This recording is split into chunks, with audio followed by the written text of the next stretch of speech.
Yo guys, what's up? It's Piff, and in today's video I decided to make another tutorial on how to install GTA 5 mod menus. Now this tutorial is not going to be the same as the other two I made. This one is going to be focused on the .SPRX mod menus. I've had a lot of questions about how to install them because I've started to record more of them because they're much better than the script bypass menus. Picture on the screen right now of a couple of the menus that I've used and the ones that I like, but I need to stress this. Unlike the script bypass menus where you did need a jailbroken PS3, you need a jailbroken PS3 to use these menus. You also need to be on DEX custom firmware, and you also need to be on the blessed version of the game. But anyway, let's get into the tutorial. So, what you're going to need to have is you're going to need to have Multiman, Rebug Toolbox, or some sort of FTP server. I use Rebug Toolbox. Downloads will be in the description below. But anyway, what you're going to do is you're going to go ahead, open up whatever one you want. Again, I'm using Rebug Toolbox. And if you're using Rebug Toolbox like I am, you're going to have these little messages that appear if you're not on a Rebug firmware. If you are, these messages won't come up, ignore them. But even if you do get these messages, just click X through them, ignore them, it's just giving you some information. But once you're on here, the FTP service is open. I'm going to show you my system info here really quick, just to show you I am on DEX. And remember that IP address, not mine, but remember yours, your PS3's IP address. You can also find it in system settings. But anyway, once we have that, you're just going to go ahead and go to your computer. So now that we're on the computer, you can see that I have FileZilla, my eBoot, my .SPRX file, and also a text document.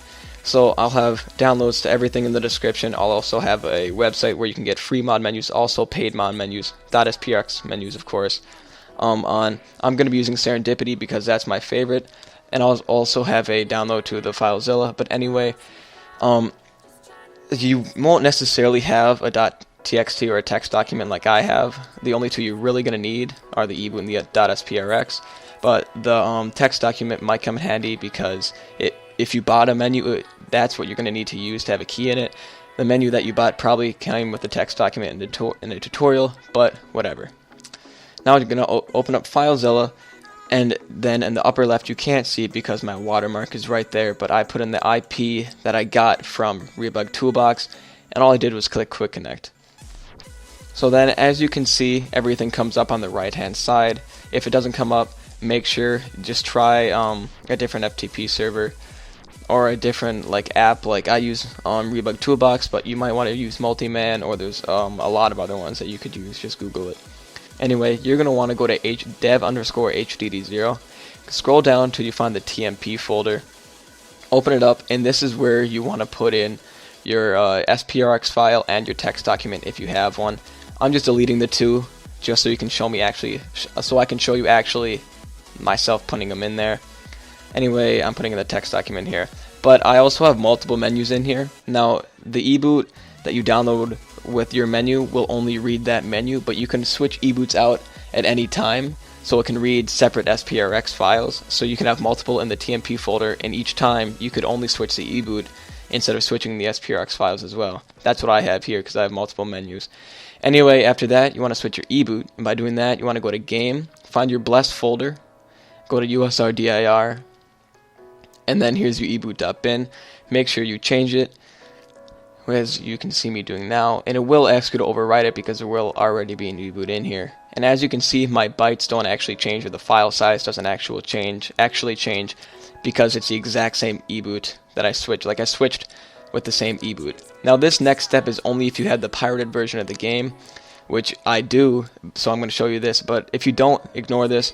But what you're going to do is you're going to switch the eBoot in that version as well. So just find the eBoot. It's going to be in the exact same location as the eBoot that we just switched. It's under usrdir inside the game folder. And anyway, once you're done with that, you just want to back out, click the two little dots until you're on the main screen. And then that's pretty much it. You pretty much have the mod menu right now. There's only one more thing you need to do, and then you're golden. Once you get back to that main screen, you can click X as I did there. And then back on the PS3, all you want to do is quit that app that you had that opened up the FTP server for you. Just quit that, and then all you need to do then is go ahead and launch your game. Now, when you start your game, most SPRX menus will have this little welcome message like access granted, welcome to, and the menu name. or some other information, all you want to do is click X on that, and I'll show you what I mean here because I'm gonna have some gameplay of the mod menu that I'm using, and I will also include that little like welcome messages right as the game is booting, right in the start screen. Anyway, don't forget to rate, comment, and subscribe if this helped you. I'll talk to you guys later. Peace.